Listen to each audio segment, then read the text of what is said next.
India's #1 AI empowered institution, JKKN. Admissions open for engineering, pharmacy, allied health sciences, arts, nursing and dental. JKKN Institution, Kumarapalayam. ஆனால் அதை முன்னிலைப்படுத்தி அதுக்காக ஒரு போராட்டத்தை அண்ணாமலை எடுத்து 22ஆம் தேதி தமிழகம் முழுக்க போராட்டம் நடத்தினார். 21ஆம் தேதி யோகா சர்வதேச யோகா நடந்துச்சு. அதில் நீங்கள் தமிழிசே பார்த்தீங்கன்னா அவங்க யோகா எல்லாம் பண்ணிட்டு இருந்தாங்க, ஃபோட்டோலாம் போட்டாங்க, எல்லாம் பண்ணாங்க, ரைட்டு. அப்புறம் 22ஆம் தேதி எங்கே போச்சு இந்தம்மா? எங்கேயுமே போராட்டத்தில் கலந்துக்கலையே. சரி, அடுத்த நாள் 24ஆம் தேதி 23ஆம் தேதி நேராக போய் கவர்னரை பார்த்து சிபிஐ விசாரணை நடத்தணும்னு சொல்லிட்டு திரு அண்ணாமலை ஐபிஎஸ் கோரிக்கை வச்சு மனுவெல்லாம் ரெடி பண்ணிட்டு அங்கே போறாரு. இது எந்த அம்மா எதுக்கு வந்துச்சு? அங்கே விஜயவாடாவில் நடந்த அந்த பதவியேற்பு விழாவில் ஆந்திர முதலமைச்சராக சந்திரபாபு நாயுடு பதவியேற்பு நடந்த அந்த நிகழ்ச்சிக்கு இந்த அம்மாவுக்கு அழைப்பே இல்லையா. அழைப்பே இல்லாத போக்கு வாண்டாடாக போய் வண்டியில் ஏறி நானும் இருக்கேன்னு காணிக்கிறதுக்கு அந்த மேடையில் அங்கேயும் நடந்தது. அந்த திட்டு வாங்கிட்டு வந்தது. அதே மாதிரி தான் கவர்னர் மாளிகைக்கு இந்த அம்மாவை கூப்பிடலையா. அப்போ எதுக்கு வாண்டாடாக போகணும்? அப்போ நான் ஏதாவது ஒன்று குதர்க்கமாக பண்ணிக்கிட்டே இருக்கணுங்கிறதுல உறுதியாக இருக்குது. ஊரில் உள்ள ஏதாவது பாஜகவிலேருந்து ஆரம்பித்து எல்லாரும் இதை கள்ளச்சாராயம்னு சொல்லும்போது இந்த அம்மா மட்டும் என்ன வேலை பார்த்துட்டு கிடக்கு? விஷச்சாராயம். ஏன்னா அவர் அண்ணன் ஸ்டாலின் காரு வருத்தப்பட்டுருவார்ல, கள்ளச்சாராயம்னு இந்த அம்மா சொன்னால் அவங்க வருத்தப்படுவாங்க. இவங்கெல்லாம் கட்சிக்கு தேவையில்லாத ஆணின்னு நான் சொல்லுவேன். மறுபடியும் சொல்லேன், ஒரு எரிச்சல் பிடிச்ச நிலைமையில தான் நம்முடைய மனநிலைலாம் இருக்குங்க. இந்த மாதிரிலாம் பண்ண விடாங்க. அதேமாதிரி 4 பேரை நம்ம எம்எல்ஏ தேர்ந்தெடுத்து பாஜகலேருந்து சட்டசபைக்கு அனுப்பியிருக்காங்க. ஒரு வார்த்தை இதை பற்றி பேசணுமா வேண்டாமா? ஏங்க, சந்துருன்னு ஒரு வீணா போனவன் ஒருத்தன் ஒரு அறிக்கையை ரெடி பண்ணி கொண்டு கொடுத்துருக்கான். அது முழுக்க இந்து விரோத ஒரு அறிக்கையாக இருக்குது. இதை பற்றி அங்கே பேசணுமா வேண்டாமா? ரகளை பண்ணியிருக்க வேண்டாம் 4 பேர். ஏங்க, ஒரே ஒரு கவுன்சிலர் தானேங்க, உமா ஆனந்த். அந்த அம்மா மாநகராட்சி கூட்டத்தில் ஒரே ஒரு ஆள் தானே அந்த அறிக்கையை கிழிச்சு வீசிட்டு போனாங்களா இல்லையா? இந்த 4 பேர் அங்கே இருக்காங்களா, ஏதாவது பேசுனாங்களா அதை பற்றி? இது வரைக்கும் நான் அப்படி பேசுனதவே கேள்விப்படல. கெக்க புக்கான்னு மற்றவங்க கூட சிரிச்சுக்கிட்டு நல்லா கொஞ்சம் குலாவிட்டு வராங்க. இது மட்டும் தெரியுது. அப்போ தொண்டர்கள் எப்படிங்க உங்களுக்கு என்னமோ ஓட்டு போடும்? அதை நீங்கள் யோசித்து பாருங்கள். பாஜக தொண்டர்கள் தேசியவாதிகள் எப்படி ஓட்டு போடுவாங்க? தென் சென்னையில் உண்மையிலே சொல்கிறேன், தென் சென்னையில் தமிழிசை சவுந்தரராஜன் நிற்காமல் வேறு யாராவது ஒரு ஆள் நின்றுருந்தாங்கன்னா கண்டிப்பாக 1 லட்சம் ஓட்டு கூட கிடச்சிருக்கும். பாஜகவுக்கு இன்னும் 1 லட்சம் ஓட்டு கூட கிடச்சிருக்கும். நீங்கள் தேர்தலை வேட்பாளர்னு அறிவிச்சாச்சு, என்னென்ன ஒழிஞ்சு போங்க நெல்லுங்கன்னு சொல்லிட்டு எல்லாரும் பிரச்சாரம் பண்ணி எல்லாரும் ஏதோ ஒன்றா பண்ணணும்னு நினைக்கும் போது தான் தமிழச்சி தங்கபாண்டியனவே கட்டி பிடிச்சிட்டு கொண்டாடிட்டு தெரியுது. எப்படி ஓட்டு போடுவோம் உங்களுக்கு சொல்லுங்கள்? எங்கள் தமிழச்சி தங்கபாண்டியன் எதிராக நிற்கிறாங்க. நீங்கள் அது எதிரே வந்திருக்கக்கூடாது. அப்படி வந்தால் கூட சரி, அப்படி லைட்டாக ஒரு சின்ன ஸ்மைலோட உங்கள் பாட்டு கடந்து போனால் அது வேற கதை. நீங்கள் கட்டி பிடிச்சி முத்தம் கொடுத்துட்டு அலைஞ்சிங்கன்னா உங்களுக்கு ஏன் ஓட்டு போடும்? அதை சொல்லுங்கள். ஓட்டு போடணும்னு நினச்சோன்னு ஓட்டு போட மாட்டான். அதானே உண்மை. 15,000 ஓட்டுக்கு மேலே நோட்டாவுக்கு போட்டிருக்காங்க. என்ன காரணம் நினைக்கிறீங்க? யாரையும் பிடிக்கலன்னு தானே அர்த்தம். அப்போ உங்களுக்கு கிடைக்கிற ஓட்டை நீங்கள் கெடுக்கிற மாதிரி தானே இந்த வேலையெல்லாம் பார்த்தீங்க. இதே தாங்க இப்பவும் பண்ணிகிட்ருக்கேன். இப்போவும் பாருங்கள், அதே சீண்டுதல் மேலே இதே தான் பார்த்துட்டு இருக்கிறேன். ஒரு முன்னாள் பாஜகவினுடைய தலைவர் இந்த அம்மா வேலாயுதன் முதல் எம்எல்ஏ. வேலாயுதன் அவர்கள் முதல் எம்எல்ஏ, பாஜகவினுடைய முதல் எம்எல்ஏ. அப்போ அவருக்கு ஒரு நினைவஞ்சலி செலுத்துகிறாங்க. இந்த அம்மாவை காணவே இல்லையே. இப்போ எல்லாமே நான் ஏடாகுடமாக தான் பண்ணுவேன்னா இது என்ன? இதெல்லாம் என்னிட கேட்டிங்கன்னா நான் சொல்லுவேன், இவங்கெல்லாம் காணாமல் போயிடுவாங்க. இந்த மாதிரி அரசியல் பண்ணாங்கன்னா இப்போ இருக்க 4 எம்எல்ஏயும் சேர்த்து தான் சொல்கிறேன். அடுத்த எலெக்ஷன் ஒரு பேர் உங்களுக்கு ஓட்டே போட மாட்டான். இந்த மாதிரி அரசியல் உங்களுடைய தொண்டர்களுடைய உணர்வுகளை பிரதிபலிக்கிற மாதிரி இருக்கணுங்க. சட்டசபையில் இன்றைக்கி முக்கியமான பிரச்சனை நீங்கள் என்ன 1000 காரணத்தை சொல்லுங்கள், அதெல்லாம் எங்களுக்கு தேவையில்லை. தொண்டர்களுடைய தேசியவாதிகளுடைய உணர்வை நீங்கள் எங்கே பிரதிபலிச்சிருக்கணும், என்ன பண்ணியிருக்கணும்? நீங்கள் உங்கள் பங்குக்கு 2 காரணம் உங்களால் எடுக்க முடியும். ஒன்று சந்துருடைய அறிக்கை. அதை பற்றி நீங்கள் என்னைக்காவது பேசினதா ஏதாவது டிவிகளில் ஏதாவது வந்திருக்கா? வரல.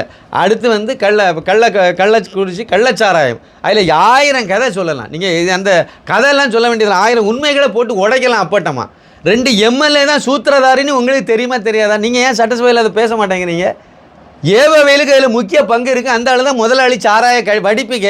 அதையே நீங்கள் அங்கே பேச மாட்டேங்கிறீங்க. நேரடியாக போட வேண்டியதை பேச வேண்டியது தானே. அன்புமணி ராமதாஸ் பேசுகிறாரு, அஸ்வத்தாமன் பேச முடியுது. ஆனால் பாஜக எம்எல்ஏ மட்டும் பேச மாட்டாங்கன்னா நீங்கள் எம்எல்ஏ ஆக்கிறது வரைக்கும் நீங்கள் எல்லாம் இந்துத்துவா பேசுவீங்க, தேசியவாதம் பேசுவீங்க, எல்லா புண்ணாக்கம் பேசுவீங்க. உங்களை எம்எல்ஏ ஆக்கி அங்கே விட்ட உடனே திமுகவுக்கு நீங்களும் சேர்ந்து ஒரு ஃப்ரெண்ட்ஷிப் ஆகி போயிடுவீங்க. இந்த மாதிரியே இருந்தீங்கன்னா கண்டிப்பாக அடுத்த எலெக்ஷனில் உங்களுக்கெல்லாம் எவனோ ஓட்டு போடுவோன்னு எனக்கு தெரியாது. ஒரே ஒரு மனிதர் நமக்கு கிடச்சிருக்காரு, அண்ணாமலை ஐபிஎஸ்.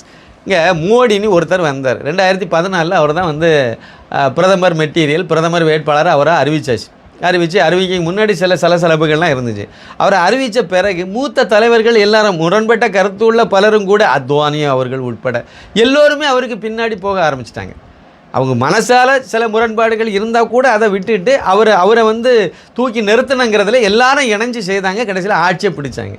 தமிழகத்தில் அதேமாதிரி நீங்கள் தமிழிசை சவுந்தரராஜனாக இருந்தாலும் சரி தான், அதுக்கு முன்னாடி இருந்த ஆட்களாக இருந்தால் யாரெல்லாமோ தலைவராக இருந்தீங்க. உங்கள் காலத்தில் கட்சியை எவ்வளோ வளர்க்க முடியுமோ நீங்கள் வளர்த்தீங்க. உங்களை வளர்க்கலன்னு யாருமே சொல்லலை. அந்தந்த காலகட்டத்தை தவிர பண்ணாங்க. இந்த காலத்தில் மக்கள் ஏற்றுக்கிட்டது அண்ணாமலை ஏற்றுக்கிட்டாங்க. அவரை பின்பற்றி நீங்கள் கூட ஒருங்கிணைஞ்சு போகிறதில் என்ன பிரச்சனை, என்ன ஈகோ உங்களுக்கு? அப்போ உங்களுக்கு நாடு எப்படி போனாலும் நான் அதை பற்றி பிரச்சனை கிடையாது. உங்களுக்கு உங்கள் வயர் நிறைஞ்சால் போதும்னு நினைக்கிறதுக்கு வந்து எதுக்கு பிஜேபியில் இருக்கணும்னு நான் கேட்குறேன். அப்போ இந்த திருச்சி சூர்யா சிவானி ஒருத்தன் உண்மையிலே கொஞ்சம் மரியாதை வச்சுருந்தேன். ஆனால் எனக்கு ஒரு சந்தேகம் இருந்துங்க. இவனெல்லாம் திமுகலேருந்து வந்தாலும் இது விளங்க கேட்குற நேரமெல்லாம் அந்த அவருக்கு வந்து தலைவர் அண்ணாமலை அவர்களை வந்து பார்க்குறதுக்கு அப்பாயின்மெண்ட் வர கொடுத்தாரு. இதே தான் முன்னாடி வந்து காய்த்திர ரகுராமுக்கும் எப்போ அப்பாயின்மெண்ட்டுக்கு நானே ஒரு நாள் புக்கை வெளியிடுறதுக்கு நான் காத்து கிடந்தேன். ஆனால் இந்த அம்மாவுக்கு வந்து இந்த முக்கியத்துவம் கொடுத்தே வந்து அவங்களுக்கு அப்பாயின்மெண்ட்டுக்கு கொடுத்துருக்கேன். அதனால் அவங்கள பார்த்துருன்னு சொல்லி அப்பாயின்மெண்ட் கொடுத்தது உண்மை. அதனால் வந்து திரு அண்ணாமலை ஐபிஎஸ் அந்த அம்மாவை பார்த்து அவ்வளோ தூரம் முக்கியத்துவம் கொடுத்து எல்லாம் பண்ணிட்டு தான் இருந்தது. கடைசியில் விளைவு என்ன, இன்றைக்கி வந்து 24 மணி நேரம் அண்ணாமலையை இழிவுபடுத்தி பேசிட்டு தெரியுது. அதே கதை தாங்க இதுவும். அதேமாதிரி இன்னும் இந்த வரிசையில் நிறைய பேரை சொல்லலாம். அதில் வந்து திருச்சி சூர்யாவும் அதே கேட்டகரி தான். அதனால் எல்லா ரகசியம்னு சொல்கிறது ஒரு நல்ல நெருக்கமான ஒரு ஆளாக தானே பார்த்தாரு அண்ணாமலை ஐபிஎஸ். அவருக்கு துரோகம் பண்ணுறதுக்கு இவங்களுக்கு எப்படி மனசு வருது? அது வந்து திமுக ஊர்ன ரத்தம் அப்படி தானே வேலை செய்யும். போய் இருந்துட்டு ஜாதி ரீதியாக ஒரு ஜாதி விக்டீம் கார்டு, அப்புறம் வேறு என்ன கார்டு கொண்டு போய் ஒவ்வொன்றா தூக்கி போட்டு அங்கே என்ன, அதாவது இது வந்து முக்குலத்துறைக்கு எதிரான கட்சியாக இருக்குதான் இது பாஜக. எடப்பாடி பழனிசாமி இப்போ வச்சிருக்கக்கூடிய அதிமுக அப்படி இருக்குன்னு சொல்லுங்கள், அது எல்லாத்துக்கும் தெரியும். பாஜகவில் ஏற்கனவே வந்து திருநாவுக்கரசரை தலைவராக வச்சு அழகு பார்த்து தமிழ்நாட்டில் பிஜேபியில் வந்து ஒரு சீட்டு கூட வெற்றி பெறாத அந்த சூழ்நிலையும் அவரை மேல் சபை எம்பி ஆகி மத்திய பிரதேசத்தில் போய் அவரை எம்பி ஆகி அவரை மத்திய அமைச்சராக்கி அழகு பார்த்த கட்சி இந்த பாஜக. இது எப்படி வந்து முக்குலத்தோருக்கு எதிராக எந்த காலகட்டத்தில் எந்த நேரத்தில் செயல்பட்டுச்சு? ஆனால் இந்த ஆள் அப்படிலாம் பேசிகிட்டு இருக்கேன். அதெல்லாம் வந்து அதாவது நீங்கள் வந்து முதலாவது இருந்தே எதிர்த்து போனீங்க, என்னத்தையும் பண்ணிட்டு போனீங்கன்னா அது வேறு கதை. இருக்கிறது வரைக்கும் கூட இருந்துக்கிட்டு அப்புறம் வெளியே ஏதோ ஒரு சந்தர்ப்பத்தில் போகிறீங்கன்னா நீங்கள் அதுக்கு நேரடியாக பார்த்து உங்கள் விளக்கத்தை சொல்லுங்கள். இந்த மாதிரி தான் இருக்குன்னு சொல்லுங்கள். ஏற்கனவே ஒருக்கா அந்த மாதிரி தான் போனீங்க. எனக்கு எது எப்படி இருந்தால் அந்த குடிகார பயல்களெல்லாம் கூட்டிகிட்டு வந்து நீங்கள் பொறுப்பெல்லாம் கொடுத்தீங்கன்னா என்னைக்கு இருந்தாலும் நல்லது கிடையாது. அவனுங்களுக்கு குடிகாரனாலே அது வந்து சரியாக இருக்காது. என்னை பொறுத்த வரைக்கும் என்ன தனிப்பட்ட கருத்து தான் இது. அவங்களெல்லாம் நீங்கள் கட்சியில் வச்சு கட்சியெல்லாம் வளர்க்க முடியாது. யாராவது ஒருத்தங்க 2 பூத்து கமிட்டியை போட்டாங்கன்னு சொல்லுங்கள். இப்போ கூட நீங்கள் தமிழிசை சவுந்தரராஜன் ஏதாவது அடுத்த பாராளுமன்றத்தை நோக்கி நம்ம வந்து ஒரு 5 வருஷம் நம்ம பாடுபடுவோம், தென் சென்னை தொகுதியிலே பழையபடி நிற்போம், மக்கள்கிட்ட ஒரு ஆதரவை பெறுவோம், மக்கள் நல்ல அபிப்பிராயத்தை பெறுவோம், தொண்டர்கள்ட்ட நம்ம வந்து ஒருங்கிணைஞ்சு நெருங்கி போவோம் அப்படின்னு சொல்லிட்டு ஏதாவது பண்ணுறாங்களா பாருங்கள்? எதுவுமே கிடையாது. இவங்க ஏதாவது பண்ணுறாங்க உடனே அதாவது அண்ணாமலை அங்கே பேட்டி கொடுக்காருன்னு இது வீட்டிலேருந்து ஒரு வீடியோ போட்டு இதை வந்து நேராக அனுப்பி ஐடிவிங்கில் நீ போடு, இதை செய், இப்படி தான் உத்தரவு போட்டுறது கிடையாது. இதெல்லாம் வந்து ஒரு அரசியலே கிடையாது. இது வந்து படித்த ஆட்களுக்கு கூடிய அரசியலும் கிடையாது. அது வேறு குமரி அனந்தனுக்கு மகாணி வேறு வெளியே சொல்லி அதுக்கெல்லாம் தகுதியே இல்லைன்னு தான் நான் சொல்லுவேன். பிஜேபியில் தகுதி இல்லைன்னு நான் சொல்லுவேன். எனக்கு என்ன, அதனால் இந்த மாதிரியே நீடிச்சிட்டு போச்சுன்னு வச்சுருங்க. உண்மையிலே பிஜேபிக்கு இது ஒரு பெரிய போராட்டம் தான். ஆனால் ஒரு பெரிய இது என்னென்னா அண்ணாமலை ஐபிஎஸ்க்கு எதிராக யாரும் கொம்பு சீவினாலும் சரி தான், யார் என்னென்னு குறுக்க மறுக்க ஓடிக்கிட்டு தெரிஞ்சாலும் சரி தான், காணாமல் பேருவாங்கிற மட்டும் உறுதி. கொஞ்சம் அப்படியே போயிட்டு இருப்பார். அவர் வேறு மாதிரி ஒரு இதில் மனநிலையில் வேறு மாதிரி ஒரு அரசியல் ஸ்டைலில் அவர் போயிட்டு இருக்காருங்கிறது நமக்கு புரியுது. அதனால் என்னொரு புரிதல் கரெக்டாக இருக்கும் பட்சத்தில் கண்டிப்பாக இவங்கெல்லாம் ஒரு 2 மாதம் 4 மாதத்துக்கு மேலெல்லாம் தாக்கு பிடிக்காது. அட்ரஸ் இல்லாமல் போயிடுவாங்க. வேணால் பாருங்கள். ஏன்னா அவருடைய ராசியும் அப்படிப்பட்ட ராசி தான். அதனால் இது ரொம்ப நாள் நீடிக்காது இந்த மாதிரிப்பட்ட இதெல்லாம். உண்மையிலே இப்போ வந்து பிஜேபி வந்து கொஞ்சம் தோய்வில் நிற்கிற மாதிரி இருக்குது. அதிமுக பண்ணக்கூடிய, அதாவது எடப்பாடி பழனிசாமி பண்ணக்கூடிய அரசியலை கூட பாஜக பண்ணலையோ அப்படின்னு சொல்லிவிட்டு நீங்கள் கேட்குற அதே கேள்வி தான் எனக்கும் உண்டு. பண்ணலேன்னு நான் நினைப்பேன். இப்போலாம் வந்து இந்த கள்ளக்குறிச்சி மேட்டரில் நம்ம ரொம்ப நிறைய பாஜக ரொம்ப அதிகமாக இன்னும் நிறைய விஷயங்களை முன்னெடுத்துட்டு வந்து நிறைய செய்திருக்கணும். நம்ம வந்து அதாவது பாலுங்கிற அந்த பாமக வழக்கறிஞர் கூட நீங்கள் சிபிஐ விசாரணை வேணும்னு ஒரு நீதிமன்றத்தை அணுகியிருக்காரு. ஆனால் பாஜகலேருந்து நீதிமன்றத்தை கூட அணுகலை. கவர்னர்கிட்ட கொடுத்த அண்ணாமலை வந்து அவரால் முடிஞ்சது கவர்னர்கிட்ட போய் பார்த்து அவருக்கு மனுவெல்லாம் கொடுத்தாரு. அதே மாதிரி நீங்கள் வந்து உள்துறை அமைச்சருக்கு கடிதம் எழுதினார். இதெல்லாம் ஒரு பக்கம் இருந்தாலும் அது மட்டும் போராதுன்னு நான் சொல்லுவேன். இப்போ பாஜகவில் உள்ள மூத்த தலைவர்கள் எல்லாம் கொஞ்சம் அந்த ஈகோக்கு எல்லாம் கலத்தி காய வச்சுட்டு ஒழுங்கு மரியாதையாக கொஞ்சம் அந்த பாஜகனுடைய இல்லைன்னா ஓரமாக பேசாமல் அமைதியாக உட்கார்ந்துடலாம். உங்களுக்கு வாய்ப்பு கொடுத்தாங்க. அது பாஜக திரு அண்ணாமலை ஐபிஎஸ் தலைமையேற்ற பிறகு தமிழகத்தில் கொஞ்சம் வளர்ந்துட்டு, கொஞ்சம் இல்லை நல்லாவே வளர்ந்துட்டு 2.6% 11.24% உயர்ந்துட்டு, அதே மாதிரி இங்கே தமிழகத்தில் மோடி எதிர்ப்பும் வந்து இப்போ இல்லாமல் போயிட்டு அதெல்லாம் உடைச்சது அண்ணாமலை ஐபிஎஸ் உடைச்சி மக்கள் மத்தியில் ஒரு மோடியினுடைய திட்டங்களெல்லாம் ஓரளவுக்கு கொஞ்சம் சேர்க்குற மாதிரி கொண்டு வந்துட்டார். ஒரு பாசிட்டிவான மனநிலையை மக்களை தயார்படுத்தி கொண்டு வந்துட்டார். அதில் அவர் ஓரளவுக்கு வெற்றியும் பெற்றார். இல்லைன்னா ஒன்றும் கிடையாது. ஒரு 20% மேலே தாண்டும் 22% வரைக்கும் வாக்கு வங்கி இந்த வாட்டி உருவாகுங்கிற மாதிரி ஒரு இது எனக்கு நல்லாவே இருந்துச்சு. ஆனால் அது வரல. நம்ம உள் மனசில் எனக்கு இருந்தது சொல்கிறேன். அது ஒரு 11.24 போய் நின்றுச்சு.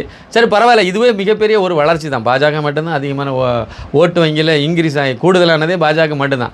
இந்த மாதிரி ஒரு இது எலெக்ஷனுக்கு முன்னாடி உருவாகின உடனே ஆஹா இப்போ பாஜக நல்ல அழகான ஒரு வளர்ச்சி பாதைக்கு வந்துட்டு இப்போ நம்ம எந்த தொகுதியில் நின்னாலும் ஈஸியாக வெற்றி பெறலாம் அப்படிங்கிற ஒரு மனப்பால் குடிச்சிட்டு தான் இந்த கவர்னர் பதவியை விட்டுட்டு அது வலுக்கட்டாயமாக அவங்கெல்லாம் ஒன்றும் சொல்லலை. மோடியும் சொல்லலை, அமித்ஷாவும் சொல்லலை, நீங்கள் அங்கே ரிசைன் பண்ணிட்டு இங்கே வந்துருங்கன்னு சொல்லவே சொல்லலை. இது அதுக்கு ஒரு 6 மாதம் 1 வருஷத்துக்கு முன்னாடியே டெல்லியில் போய் நடையாக நடந்து ஒவ்வொரு தலைவரையாக பார்த்து கையில் காலில் விழுந்து எப்படியாவது எனக்கு வாய்ப்பு தாங்க வாய்ப்பு தாங்க வாய்ப்பு தாங்கன்னு கேட்டு கடைசியில் இது கச்சிராஜாகலாம் அதுக்கு அதை தென் சென்னையில் நிற்கிற மாதிரி ஒரு சூழ்நிலைலாம் இருந்துச்சு. இன்னும் நிறைய பேர் அதில் அடிபட்டாங்க. இருந்தாலும் இவங்கெல்லாம் அதில் வரிசையில் வந்தாங்க. அதுமாதிரி கடைசி நேரத்தில் இது மேலே உள்ள லாபியெல்லாம் பார்த்து லாபின்னு சொல்கிறத விட கெஞ்சி கூத்தாடி சரி ஏதோ ஒளிஞ்சு போட்டுன்னு சொல்லி கடைசியில் ஓகே சொல்லிட்டாங்க. பாருங்கள், கரெக்டாக ராஜினாமா பண்ணது என்ன பண்ணாங்க? கோயம்புத்தூரில் ரோட் ஷோ நடத்துகிறாரு பிரதமர் நரேந்திர மோடி. ரோட் ஷோவுடைய இறுதியில் வந்து அவர் வந்து கோவை குண்டுவெடிப்பு 98 நடந்த அந்த முஸ்லீம் பயங்கரவாதிகளால் குண்டுவெடிப்பில் பலியான அந்த தியாகிகளுக்கெல்லாம் அந்த உயிர் தியாகம் பண்ணவங்களுக்கெல்லாம் அஞ்சலி செலுத்துகிறார். அஞ்சலி செலுத்தி அந்த செய்தி வெளியே வரும்போது இது ராஜினாமான்னு சொல்லி எவ்வளோ வக்கர புத்தி உள்ள பொம்பளை இது செய்யலாமா? அப்படி இன்றைக்கி மறுநாள் நீங்கள் வந்து ராஜினாமா அந்த நியூஸ் தானே அன்றைக்கி ஹைலைட் ஆகணும். அப்படின்னா அந்த ஹைலைட் ஆகக்கூடாதுங்கிற நோக்கத்தில் இது பண்ணுது. கட்சிக்கு இது தேவையில்லை தான், பாஜகவுக்கு தேவையில்லை. எந்த வகையிலும் இதை நல்லது செய்யவே செய்யாது. அண்ணாமலைக்கு அவர்களுக்கு எந்த வகையிலும் இது உறுதுணையாகவும் இருக்காது. ஏன்னா அது ஒரு கேரக்டர் அப்படியே அமைஞ்சிட்டுனா அது அப்படியே தான் நிற்கும். கண்டிப்பாக எனக்கு நல்ல நம்பிக்கை இருக்குது. கண்டிப்பாக இது நாசமாக போயிடும். கண்டிப்பாக சீக்கிரம் நாசமாக போயிடும். இப்படியே முறுக்கிட்டு நிற்கும், முறிஞ்சு போயிடும். அவ்வளோதான், காணாமல் போயிடும் இது பேர். அப்புறம் அண்ணன் இப்போ அந்த கதை அதுக்கும் தெரிய தான் செய்யும். கண்டிப்பாக இதுக்கு அடுத்த ஸ்டெப்பு போனால் கண்டிப்பாக இங்கேருந்து நம்மளை பிறகு அனுப்பி விடுவாங்க, இல்லை வேறு ஏதாவது ஒன்று பண்ணுவாங்க. இந்த மாதிரி எதையாவது ஒன்று குறுக்க மறுக்க செய்து ஏதாவது ஒரு இடைஞ்சல் பண்ணிட்டு இருந்தால் ஒரு கட்டத்தில் வந்து நீங்கள் ஆணி புடுங்கலாம் கிளம்புன்னு சொல்லிட்டு ஏதாவது சொல்லுவாங்க. அப்படியே போய் திமுகவில் சேர்ந்துடலாம், ஐக்கியமாயிடலாம்னு நினைக்கிறாங்களோ ஒன்றும் தெரியல. ஆனால் எது எப்படி இருந்தாலும் என்னை பொறுத்த வரைக்கும் அந்த தமிழிசை மாதிரியான ஆட்கள் வந்து அவங்க திமுகவுக்காக பாஜக வந்து வேலை செய்கிறாங்க. திமுகவுக்கு என்னென்ன வேலை செய்யணுமோ அதை தான் அங்கேருந்து செய்கிறாங்கன்னு தான் என்னுடைய புரிதலுங்க. கொஞ்சம் நான் அதை வந்து பேச வேண்டாம்னு நினச்சேன். இந்த எலெக்ஷன் முடிஞ்சோன்னா அந்த என்ன ஒழிஞ்சு போகிறாங்க அப்படின்னு சொல்லிட்டு நம்ம வேலையை நம்ம பார்ப்போம், இப்படி தான் நான் நினச்சிட்டு இருந்தேன்.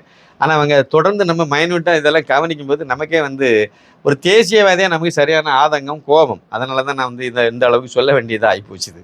India's #1 AI empowered institution, JKKN. Admissions open for engineering, pharmacy, allied health sciences, arts, nursing and dental. JKKN Institution, Kumarapalayam.